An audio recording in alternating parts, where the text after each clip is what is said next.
projeto de lei, ele é importante, mas ele é modesto, porque historicamente o sistema tributário foi usado no Brasil para privilegiar os mais ricos. E foi isso, e essa é a explicação do aumento da desigualdade. No Brasil, a partir dos anos 90, em função dessa mudança no sistema tributário, não só no Brasil, mas no mundo, porque até então, daqui a pouco eu encerro, porque tem uns teóricos da tributação ótima, que é o Mirrlees, que é um economista importante, que nos anos 70 ele ganha o prêmio Nobel, porque ele vai dizer que não pode tributar os super ricos, porque afugenta investimento. Isso que eu ia lhe perguntar, que foi um dos argumentos que o Gustavo trouxe aqui também, ou de repasse para o consumidor, ou de fuga de capital, de investimento, enfim, como lidar com isso? Isso. E aí o que acontece? Os países passaram a fazer isso. E o Brasil, em 95, aprova a Lei 9249, que vai isentar a renda de lucros e dividendos. A Inglaterra fez, a França fez, os Estados Unidos fizeram. Quando chegamos no início do século XXI, nos anos 2000, o próprio Mirrlees, junto com o mesmo grupo, renova a sua teoria e vai dizer: retirar tributos dos mais ricos não provocou aumento de investimentos, provocou aumento da desigualdade. E a desigualdade é ruim, por elas razões que eu já coloquei. Então, esses mesmos teóricos vão escrever a teoria ótima, novos postulados, defendendo o aumento da tributação dos super ricos também. E aí a gente olha e diz assim, o Brasil, eu hoje até li um artigo que dizia que o Brasil é o último país do mundo a passar a tributar. Não, estava escrito que ainda o Brasil e a Estônia não tributavam renda de lucros e dividendos. Não, a Estônia já passou a tributar. O Brasil é o último país do mundo a voltar a tributar renda de lucros e dividendos. Todos já passaram a tributar. E a gente tem exemplos... Sim, conclua, professor, desculpa. Não, justamente porque esses teóricos mostram que reduzir tributos dos mais ricos não reduz investimento. Aumenta a desigualdade. A desigualdade é ruim para a democracia, para a economia, e, enfim, por isso. E a gente tem exemplos de alguns países que fizeram esse caminho ou que recuaram de tributar, ou que decidiram ir para o caminho de tributar as grandes fortunas, os super ricos, e viram que é o caminho mesmo, ou o inverso? Então, o que nós temos? Eu não sei, não quero monopolizar. Não, mas aí rapidamente aí que eu já passo. O que nós temos, assim, até o Gustavo falou em fuga de capital, eu não acredito nisso, porque ele vai fugir para onde? O Brasil é um paraíso fiscal para os super ricos, sim. A própria legislação brasileira que estabelece, a própria lei brasileira... Uma visão ousada de que o Brasil é um paraíso fiscal. Pode ser usada, mas está escrito na lei brasileira lá que quando a alíquota é inferior a 17%, que eu não sei qual é o número da lei aqui, é a lei 9.430, artigo 24, que diz que se a alíquota máxima for inferior a 17%, é um paraíso fiscal. Então, assim, eu não acredito, porque ele não vai encontrar um país onde tribute menos do que o Brasil. Então, eu não acredito nisso. E outra questão muito importante é outros países, aí a gente está saindo do imposto... Mas a lei fala em paraíso fiscal mesmo, professor? Fala, procura lá. Mas hoje em dia se fala em países de tributação favorecida. É outro termo, né? Não é, esse é um termo mais mas enfim, comum. Vamos passar então para o Gustavo aqui para tentar também entender esse ponto aí, Gustavo. Vamos lá. Vamos lá. Acho que aqui nós temos uma série de assuntos que a professora trouxe que merecem endereçamento para ser adequadamente respondido. O primeiro é quando a gente fala em teóricos, né? A gente costuma evocar eles a título de autoridade como se eles demonstrassem a realidade objetiva. Eles demonstram uma versão da realidade conforme a sua compreensão. Há teóricos de linhas absolutamente distintas, especialmente nesse tema da igualdade. O próprio Piketty foi muito criticado pelos dados que utilizou no seu estudo.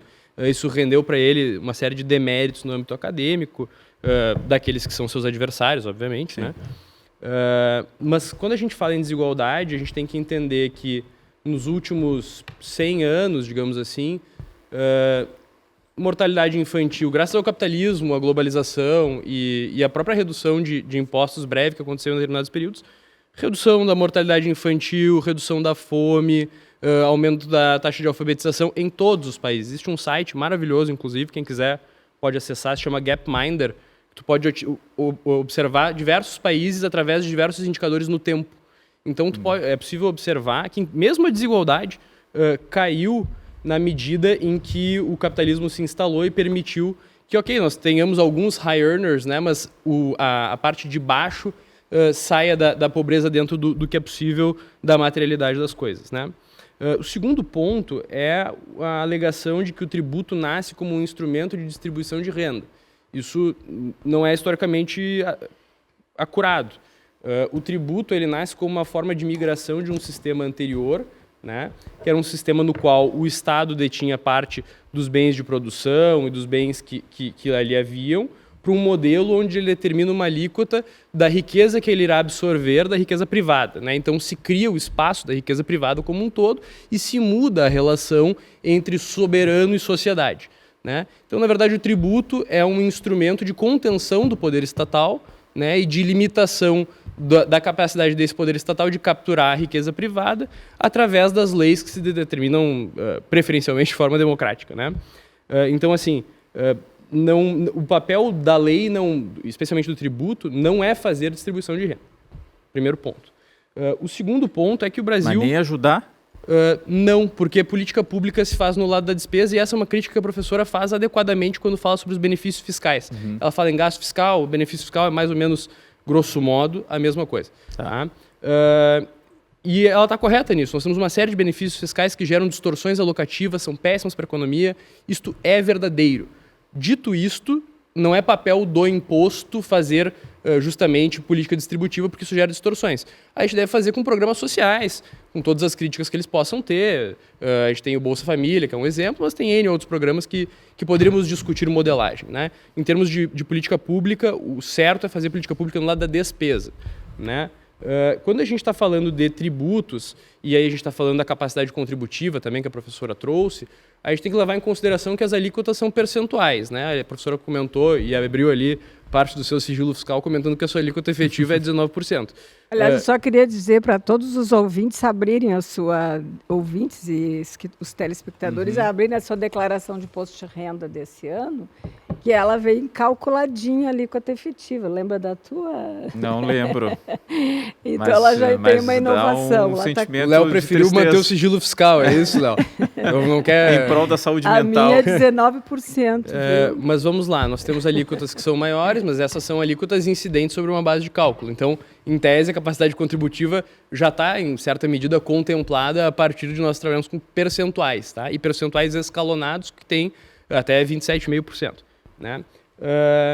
Quanto a se não vai ter um incremento, porque eventualmente o cara já vai ter a tributação anterior que a professora comentou. Esta é uma alíquota adicional, né? Nós estamos falando além do regramento ordinário, né? Então, assim, nós aí também já temos um incremento de imposto, é necessário enfrentar a realidade da proposta para além da parte que a gente concorda, né? Que é a parte da isenção.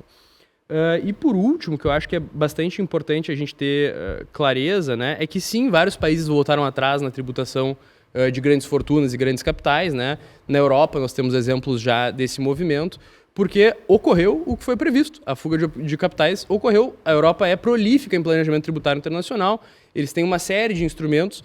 Não é à toa que hoje os países na OCDE e em diversos fóruns discutem como mitigar o planejamento tributário internacional, né? O fato disso ser um problema é a prova de que os capitais fogem dos locais de grande tributação. Porque se não houvesse esse problema, lá ficariam. Por que eu vou arcar com o custo de mexer toda a minha estrutura para outro lugar? Mas aí só aprender, são países que tributavam grandes fortunas e recuaram. Isso, eu não quero falar errado, mas eu tenho a impressão de que a Alemanha foi um desses casos, tá? Mas eu não quero prometer nada. Mas a alegação desse país, seja qual for, era de que estaria ocorrendo de que não estaria sendo benéfico em termos nem de receita, nem de arranjo institucional manter esse tipo de proposição. Né? Mas tinha a fuga de investimento também? Ou... eu não quero precisar porque eu não tenho os dados, eu não quero ser desleal. Mas certamente sim, porque ninguém voltaria atrás de uma política pública nesse sentido se não houvesse prejuízo. Ainda mais abrindo o custo político de enfrentar o discurso de que, bem, se quer beneficiar os ricos.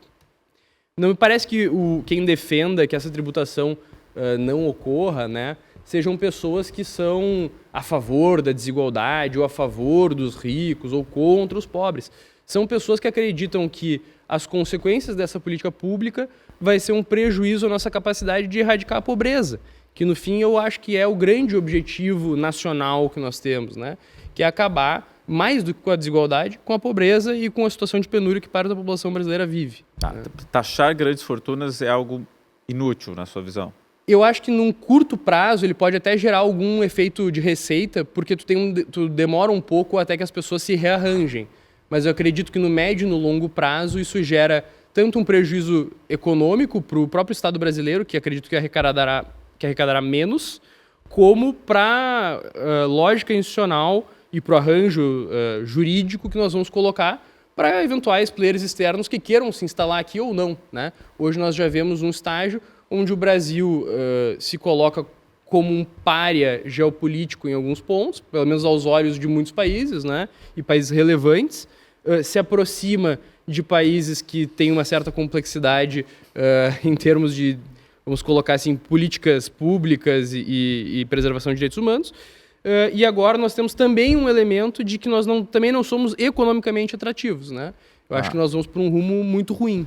Bom, vou chamar a enquete de novo, porque está 50-50 aqui. Taxar os mais ricos e isentar os mais pobres é o caminho? Sim, 50%, não 50%. Se você quiser votar aí, a enquete está ali disponível. E também para você mandar mensagem, curtir a transmissão também, porque o programa está ao vivo, mas assim que termina já fica disponível e gravado. Chega mais gente aqui, essa discussão que a gente está fazendo, curtir ali a transmissão é importante também no YouTube de GZH. Muitas mensagens chegando. O Gustavo Machado diz que todos os países que implementaram maiores alíquotas tiveram uma imigração massiva de capital. Já anota essa aí, professora, para rebater, tá? Deixa eu só ler as outras aqui. O Guilherme, desigualdade não é um problema, pobreza é o problema. Acabar com a desigualdade para deixar todos igualmente mais pobres não é solução. Há dezenas de exemplos na história. Vamos ver aqui, mas perfeitamente, o Frank concordando aqui com o Guilherme sobre desigualdade, perfeitamente, Guilherme, mas poucos entendem isso e é um prato cheio para demagogos explorarem isso de má fé.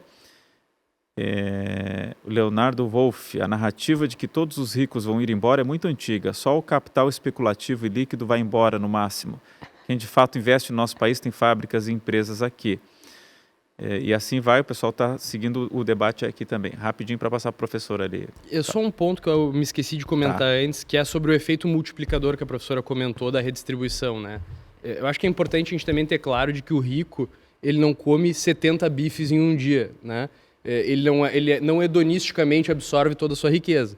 Ele coloca em bancos, em investimentos que emprestam esse crédito no mercado privado, permitem outros investimentos, permitem que empresas abram, criam postos de trabalho, permitem que toda a economia se desenvolva, né? A lógica de que se nós tivermos alguém que tem patrimônio, esse cara vai ficar com tudo guardado embaixo de um colchão e aí a riqueza não irá circular, é uma teoria econômica bastante específica de uma linha, né? Mas que não é a linha que eu me filio. Sim, entendi. Que, assim, a grosso modo, ele não vai ficar com todo o dinheiro guardado, ele faz girar também esse dinheiro é emprestado para quem abre uma padaria, um salão de beleza, quer contratar, enfim. Bom, professora Rosa, muitos pontos levantados. Sim. Vamos lá, então. Faça primeiro eu quero dizer que nós estamos discutindo o projeto de reforma do imposto de renda da pessoa física. Isso. Nós já tratamos de um debate aqui sobre o imposto sobre grandes fortunas.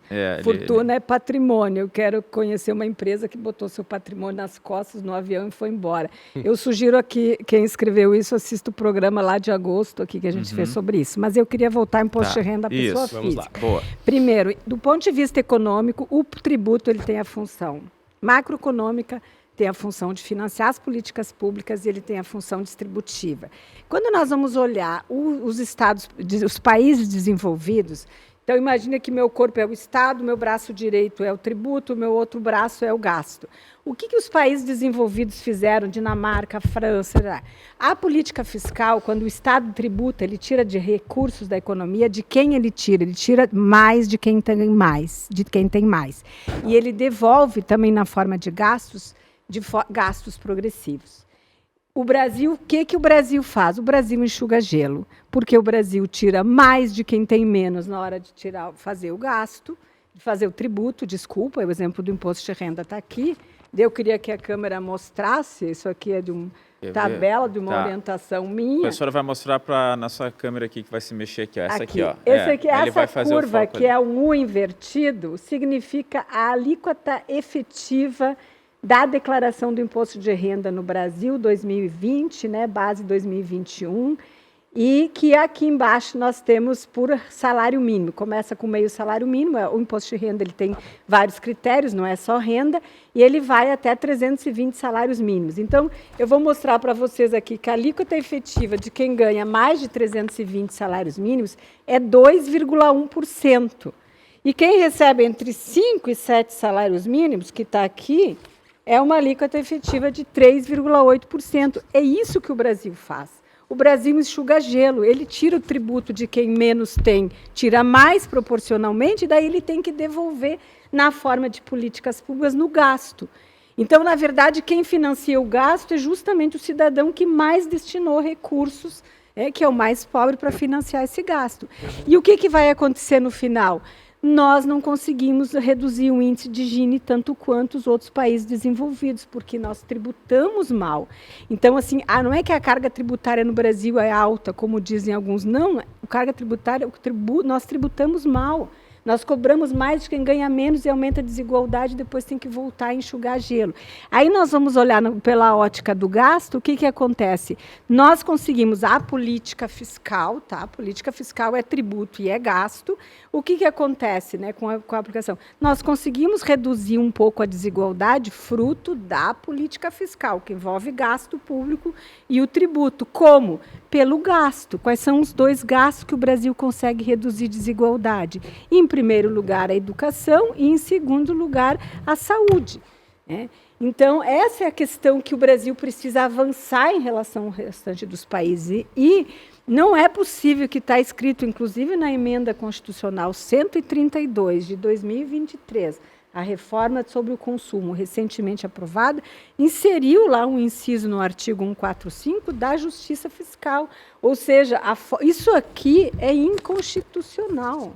Isso aqui fere o princípio da capacidade de pagamento, da justiça fiscal, da generalidade. Da defasagem? Oi? Isso não decorre da defasagem? Também da defasagem, mas a defasagem sozinha de quase 150%, se a gente fosse só atualizar. Por isso que é a minha crítica ao projeto. Ele é bom, necessário, muito importante, espero que seja aprovado, mas nós temos um projeto de lei, uma emenda complementar organizada pelo Sindifisco e pelo Instituto Justiça Fiscal, que eu também sou filiada, sou integrante do Instituto Justiça Fiscal, onde eu vou apresentar depois quais são as propostas que estão sendo apresentadas, porque se a gente só corrigisse a tabela, sabe quanto que seria a faixa de isenção? R$8.000. Porque, de acordo veja, com quem, o Brasil... professora? Qual é o cálculo esse? De quem? Só atualizando o percentual de defasagem, seria R$8.000. O que nós fizemos? Todos os países do mundo que reduziram a tributação sobre os super ricos voltaram a tributar. Todos, os Estados Unidos, todos voltaram a tributar. Nós somos o único país que consegue manter isso aqui. Veja, não tem nem a ver com o governo Lula, eu não vim aqui para defender governo nenhum, era até proposta do governo Bolsonaro. Então, isso aqui é algo que realmente... Vou pôr uns dados aqui da última declaração dos dados abertos. 1 trilhão de rendas de lucros e dividendos não tributados. 1 trilhão de reais. Veja, eu sou... lucros e dividendos. Renda de lucros e dividendos não tributados em função da isenção que o Brasil aprovou em 95, naquele contexto internacional, e que hoje todos os países votaram a tributar. Isso representa 0,1% dos mais ricos no país. Qual é a justificativa que nós encontramos para dizer que o Joãozinho, que recebe R$5.000, precisa pagar uma alíquota de 5%, e quem recebe 1 trilhão por ano não precisa pagar, porque usa a justificativa de que ele já pagou na empresa, que daí tem uma confusão entre a alíquota nominal e efetiva, e não é o que se divulga. Então, vejam, 47% desse 1 trilhão de reais de rendas isentas e não tributáveis da última tabela do ano base 2023, que foi o ajuste em 2024, cujos dados foram publicados em 2025, 47% desse valor foi apropriado por 160 mil pessoas. 160 mil pessoas num país de 212 milhões de habitantes, onde nós temos escassez das mais diversas